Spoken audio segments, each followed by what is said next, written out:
Coming up, 7th soldier killed, the breaking developments from the Middle East, and the latest fears about gas prices here at home. On home turf, Americans are still evacuating from the Middle East. What those on one flight into Dulles International had to say after a terrifying week. Safer streets, the statewide effort in Maryland to punish drivers who take off during a police chase and cause serious injuries. We're going to tell you about the penalties they could face after a local tragedy ended a girl's life. And overall, it was a pretty decent weekend, and we're going to start off our work week on a really nice note. We'll talk about that coming up. And the search for savings, the money-saving opportunities right now ahead of your next grocery haul. We're stretching your dollar. You're watching the station covering all of the DMV. This is DC News Now. Good Sunday evening. Thank you for joining us for DC News Now at 9 o'clock. I'm Ben Dennis. We begin tonight with breaking news. Yet another American soldier has been killed in the Middle East. 7 U.S. troops now confirmed dead from the ongoing war with Iran. The Pentagon Central Command says that service member died from their injuries after a strike in Saudi Arabia last Sunday. That was day 2 of the war. Just yesterday, the bodies of 6 troops killed in Kuwait from Iranian strikes were returned to their families here at home. This all comes as new strikes into Iran at targeted oil refineries. That sent flames and thick black smoke into the air, reportedly prompting a warning for incoming acid rain. This is entering week 2 of fighting. And tonight, reports are emerging that Iranian officials have selected a new supreme leader, the son of assassinated Ayatollah Ali Khamenei, according to a report from Reuters. But the ripple effects from the war are increasingly felt right here at home, including on gas prices. DC News Now's Maddie Beer-Temple reports as scrutiny also grows over a deadly strike on an Iranian school and no end in sight to the fighting. The president said he would possibly send ground troops to Iran, but it would have to be for a very good reason. If we ever did that, they would be so decimated that they wouldn't be able to fight at the ground level. The conflict against Iran continues, with now new scrutiny over a strike on an Iranian school February 28th that killed more than 165 people, mostly children. It is likely the United States that carried out this attack. Connecticut Democratic Senator Chris Murphy on CNN called it unforgivable. That this mistake was made on the first day of war, I think speaks to the incompetence of our leadership at the Department of Defense. But the administration disputes that. We're certainly investigating. Still investigating. But the only side that targets civilians is Iran. We think it was done by Iran. Because they're very inaccurate, as you know, with their munitions. Meanwhile, at home, AAA reports the national average for a gallon of gas jumped 14% since last week. We're now seeing the ripple effects of this war with higher gas prices, with declining job numbers. Virginia Democratic Senator Mark Warner told Fox News Sunday the conflict is destabilizing the global market.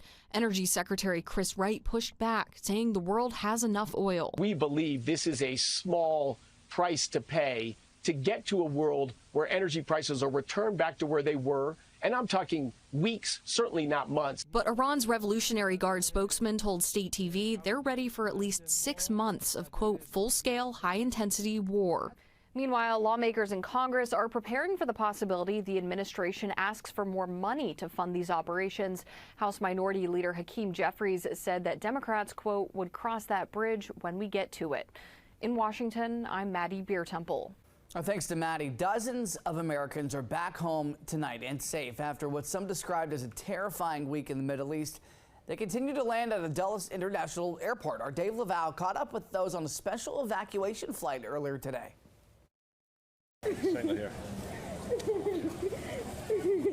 Tears and relief as father and daughter reunite at Dulles International Airport.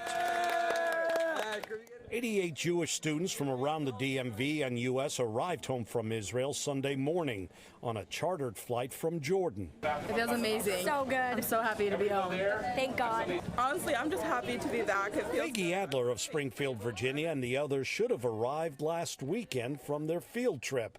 But the war with Iran changed that, as the students could not fly out of Israel. But Florida-based Grey Bull Rescue arranged for the chartered flight with Royal Jordanian. Students drove to Jordan on a bus Wednesday. We didn't know what could happen if we would all make it in, and we just didn't know. However, a 12-hour layover turned into a 4-day layover as students waited to fly and left parents back home concerned. The uncertainty being in a country which is not known to be so friendly to Jewish people. The first 10 minutes of the flight proved stressful. Yeah, we prayed and hoped that it's going to work out, and here we are. The flight from Jordan took 15 hours, but these passengers had one final hurdle to clear before they could take off for home. A rabbi had to give his blessing. They just wanted to make sure we didn't go on the Sabbath. Graybull is working to help hundreds of other stranded Americans. In Dulles, Virginia, Dave Laval, DC News Now. Our thanks to Dave. Coming up at 9:30, we have a closer look on the ground in Iran after the latest strikes over the last several hours. And for the latest coverage at any time, go to DCNewsNow.com and search Iran. People across D.C. enjoyed the warmer weather outside today. What a beautiful one it was.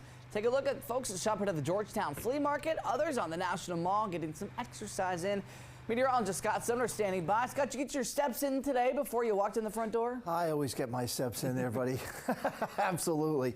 Yes, definitely. We're out and about this afternoon before coming into work. And boy, it was really hard to get into work, to be honest with you. But needless to say, we're here. 67 degrees, partly cloudy skies. A big difference from where we were at 6 o'clock, obviously.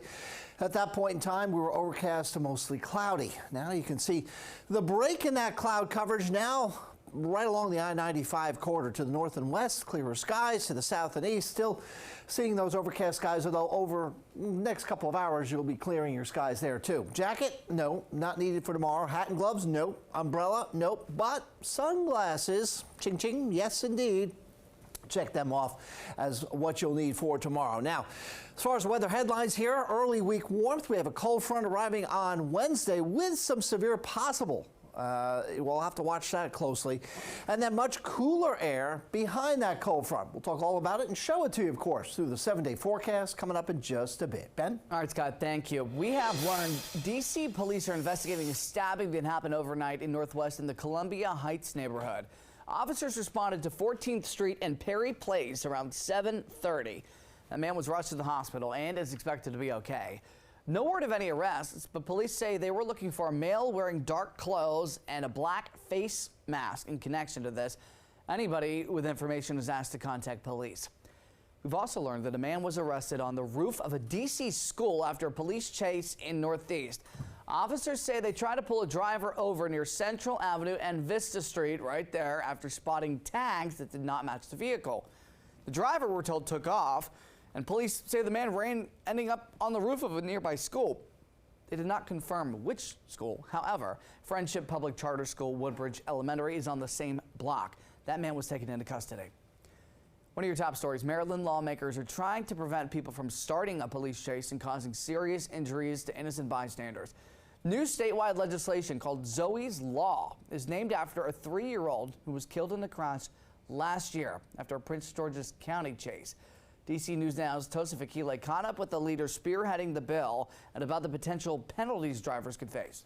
There are consequences when you push the gas pedal and you decide to go to elude police, to evade capture. Unfortunately, Zoe, again, is a young baby girl who paid the ultimate price for such immature thinking. And the consequences for that action could weigh more with the new bill going through the Maryland General Assembly. Zoe's Law calls for a felony charge, up to 10 years in prison, and or fines of up to $5,000 for attempting to elude a police officer and cause the death of a person. But at the end of the day, you can't replace someone's life. 3-year-old Zoe Harrison's life was cut short after she was hit by a car in a police pursuit with District Heights and Capitol Heights police officers last March. This is a statewide piece enabling legislation that will look at codifying that police units communicate with one another to prevent such tragedies from happening.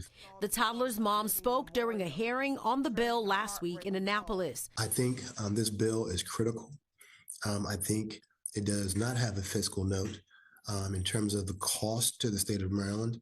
I think it increases public safety, but also keep in mind What's not being discussed is the fact that it also protects police officers' lives. Delegate Derek Coley says police chases happen more often than they should in Prince George's County and has this message for families. If you do have young children and loved ones, please explain to them the importance of just pulling over and surrendering.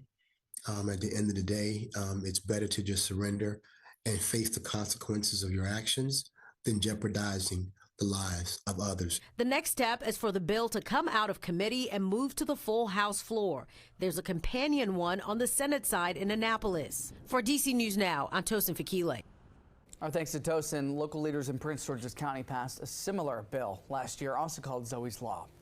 Staying in Prince George's County, leaders are also considering several bills that they hope will ensure immigrant families get access to resources and without any fear involved. This is all during the president's immigration crackdown, of course. One proposal would ban the county from hiring anybody who worked for ICE or was a border agent since last June.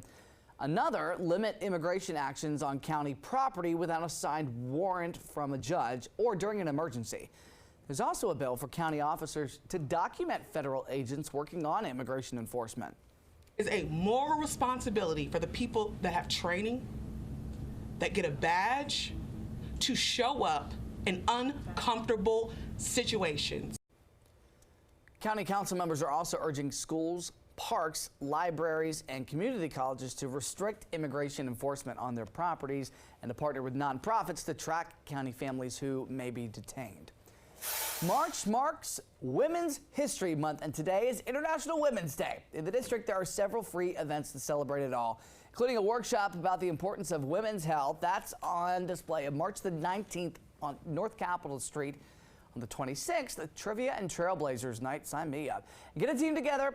Head to Her Diner in Adams Morgan for questions about LGBTQ women and their contributions to the district. Coming up, cherry blossom season is on our doorstep. We'll take a look at how businesses are gearing up to celebrate. And ahead, the cost of convenience is high. That's why we're stretching your dollar on where you can best save during your next grocery run. Stick around.